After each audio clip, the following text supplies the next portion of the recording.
Hello everyone and welcome to Civic Platform. This is your host Zuher Almusre. Today I'm covering an event titled with Winnipeg Lake Indigenous Collective. So today we will find a lot of information about the Winnipeg Lake and how to protect our water. So let's find out more information about this event from this new episode from Civic Platform.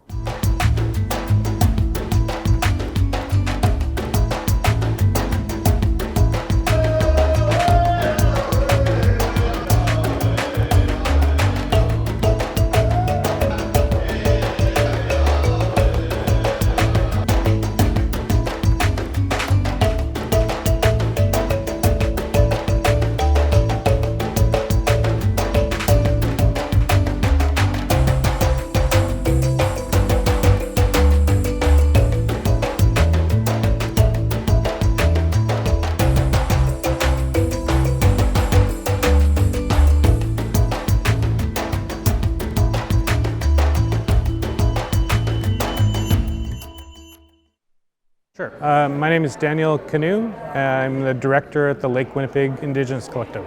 Well, today we're holding a gathering, our first gathering after the pandemic, actually. So it's been an important time because really over the many years, the whole purpose of the collective is to come together and find ways to work collaboratively to address and protect Lake Winnipeg. And so I think it's really important to just have some time in person to meet and see where everyone's at, and we can start to build from there again. From having participated in many conservation discussions around Lake Winnipeg, with the province and with the federal government, with Manitoba Hydro, and finding that our priorities were always put last. And so for First Nations around Lake Winnipeg, it was really about starting about what is we want to do and how we can support each other in doing that. So whether that's community to community or between First Nation individuals. Well, so far we've been really trying to push for getting the federal, provincial governments to actually just have meetings, to have discussions with First Nations rights holders. When we hear of a project that's happening around Lake Winnipeg, it's really important that the people who live there, who have generations of history there, are part of those developments, right? And so we're really pushing for that. I think that's really quite important. Anything you hear of that's happening around water around this province, if it doesn't include Indigenous people, it's really going to fail ultimately, right? It's going to be slow to come out, and it's not going to be the right solution. And so we need to have First Nations people at that table. So we talk with, currently we talk with the City of Winnipeg as we're getting them to fix the North End treatment plant, which currently produces excess amounts of phosphorus, and has been,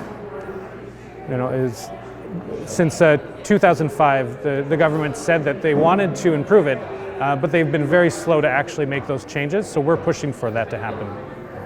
And when we talk with the province, right now the big focus is around the Manitoba Water Strategy, something that they've just released, and we think it doesn't include First Nations nearly enough. They talk about wanting to include First Nations, but yet they just haven't done the work. So we're telling them that they need to start that work yesterday, right? And again, with the federal government, they of course have lots of water things going on. And I think one of the exciting things is having them bring First Nation signatories to a working group around Lake Winnipeg. So they currently meet with the province on water protection for Lake Winnipeg, but that hasn't included First Nations at that table. And so now they're starting dialogues around that, and we should be, I'm hopeful that they'll start to bring First Nations into that table and actually see us as partners in protecting Lake Winnipeg. Well, like a lot of environmental challenges, it's really a major systems problem, right? And there's a lot we can do as individuals for ourselves that help us feel better in terms of protecting lakes, whether that's using less water or not using phosphorus products. But I think it's really important that politicians and even city officials hear from us, that individuals speak up. And when there's a chance to write a letter, let your MPs, your MLAs, your councillors know that you're concerned about these things. Because what we hear sometimes is that if people aren't interested, then they're not going to take action on it. There's something else that they can do instead, right? So they do need to hear from people. And they need to hear that it's important that First Nations are part of the solution.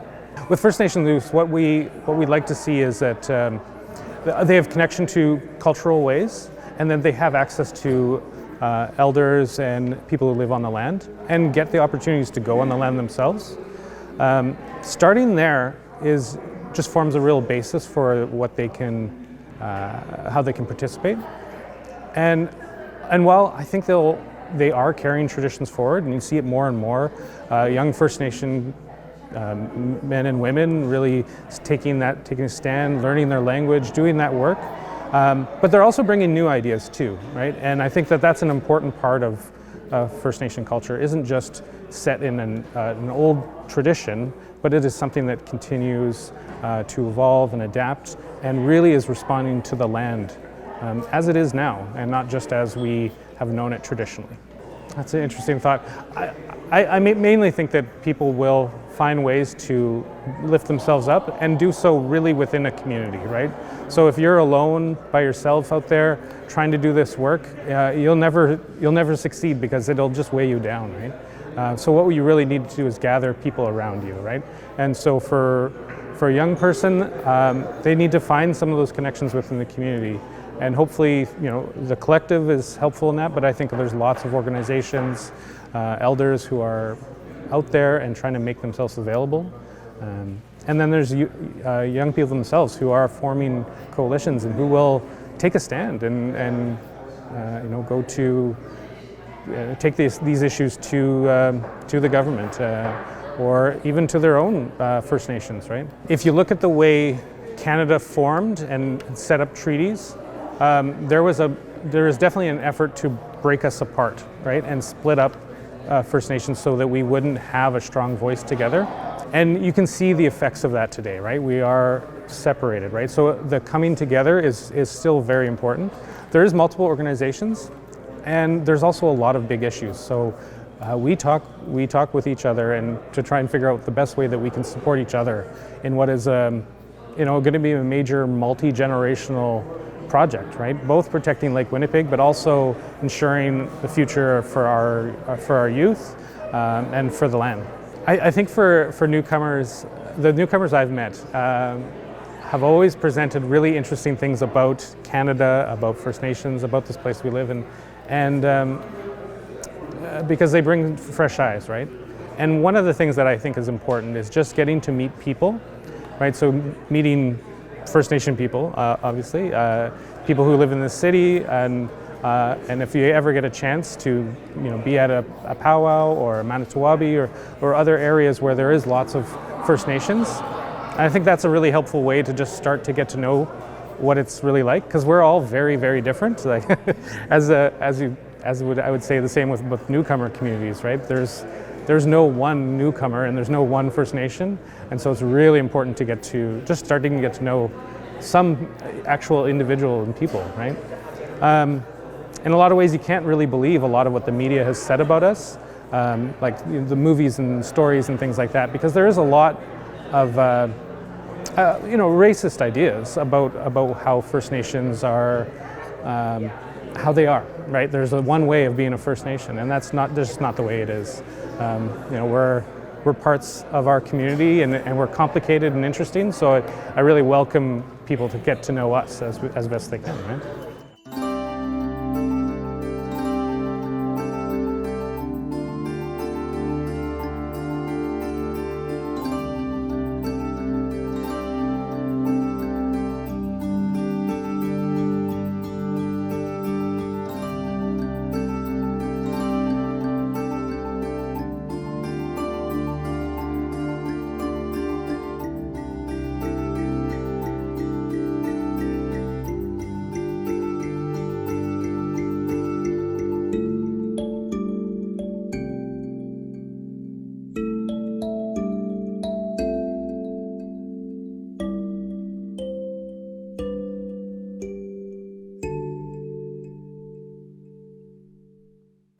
spoke in relation to, as a commercial fisherman, a trapper, a hunter, generally a resource user.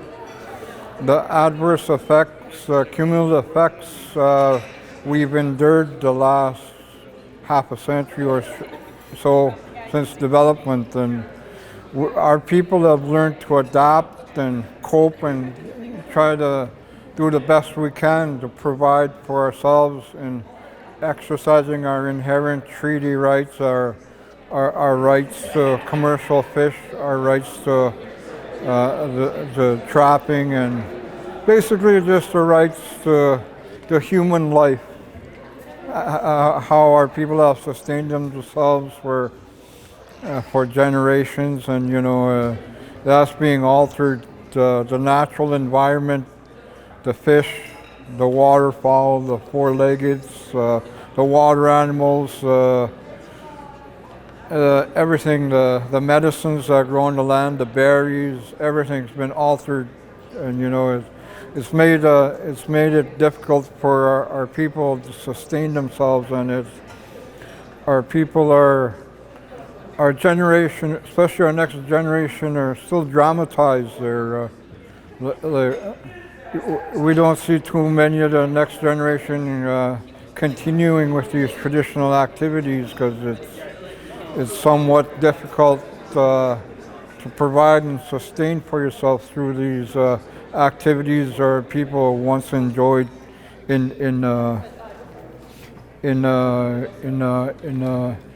a peaceful way.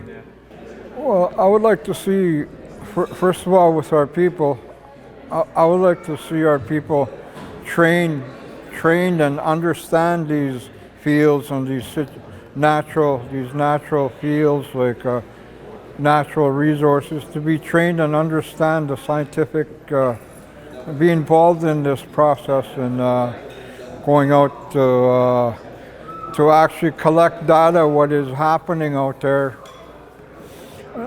And I'd like to see the parties responsible, the federal, provincial government, the Crown Corporation, take ownership and responsibility to the damage and alteration of the waters and the land, the natural habitat, the fish, the animals, the waterfowl. I know there needs to be some form of mitigation. We have to somehow help that habitat recover. I know it'll never recover to its natural state, but we have to do our part. And as Indigenous people, the waters, the land, everything that comes with it was loaned to us by the higher power, and it is our duty to take care of it too, and to speak and advocate for what has sustained us to this point in time. It's important. It's important. Our people, and all other people involved in Indigenous Collective. It's important we start that dialect and that awareness. That awareness has to go out to the public. It has to go out to the people buying the energy, whether it be within Canada or North America. We need to bring that awareness that it's not all green energy as it's portrayed to be, but we need to bring awareness that how it's altering and somewhat decimating other people's well-being, especially our Cree people.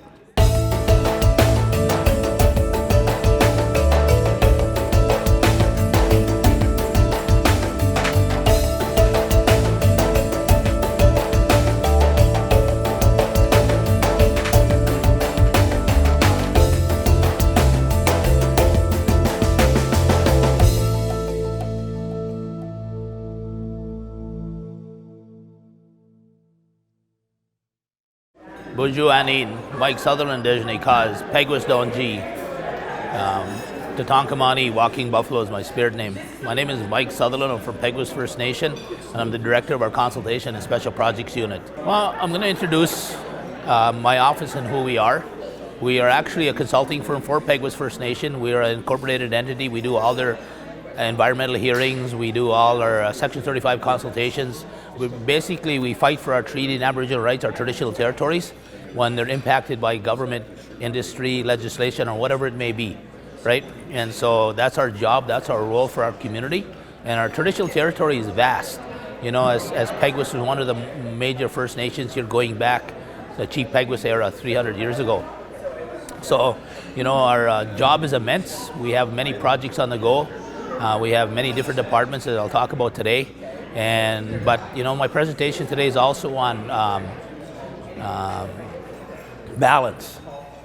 As First Nations people of the land, we were brought into this world, that the Creator created. And he did it in a way that there was balance. There's always been balance in nature, right? So, you take a look at today and what's happening in the world today, there's no balance. The world is out of balance. There's war, there's famine, there's things it's getting worse.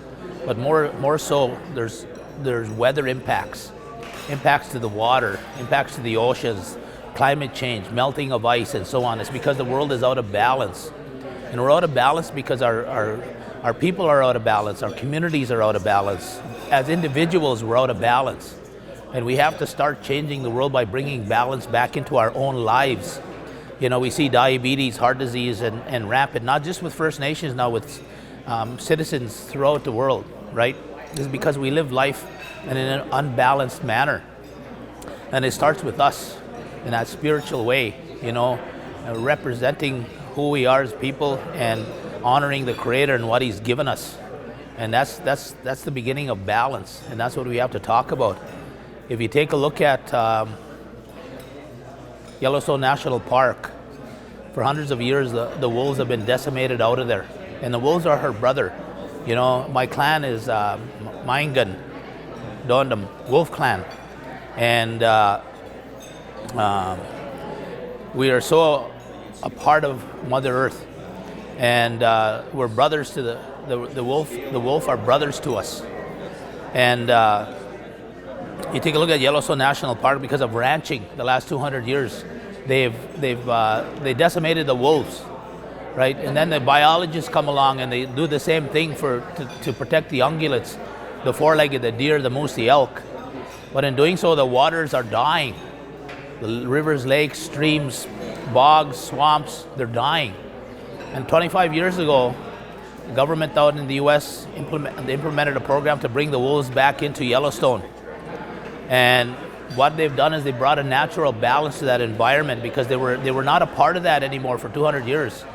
And now the wolves are bringing that balance back, because they high nitrate levels because of overuse of cattle, horses, and so on, beaver, muskrat. They were all overusing the waterways in Yellowstone, and the wolves have now controlled that by bringing that natural balance back. And those rivers, lakes, and streams are coming alive again. And that's what I talk about, natural balance. But our people out there, as Indigenous people, we've been keeping our ceremonies and our way of lives and our teachings to ourselves for too long.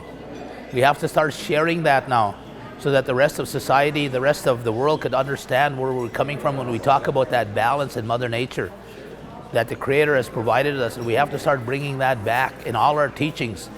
And not just for us, it's for the red, yellow, black, white man, everybody. We have to start understanding that. And I'll talk about that this afternoon and how it's decimated our community by being out of balance. Thank you, Miigwech. I think what I'd say is that for First Nations people, like many people around the world, we have a deep love for this land. And that means the water here, that means the people here. And as much as possible, we try to make sure our actions reflect that. And that's why we want to be really responsible for protecting the land. And really that responsibility is something that we see as absolutely important and needs to be, I really hope that people can see that and will support us in that effort.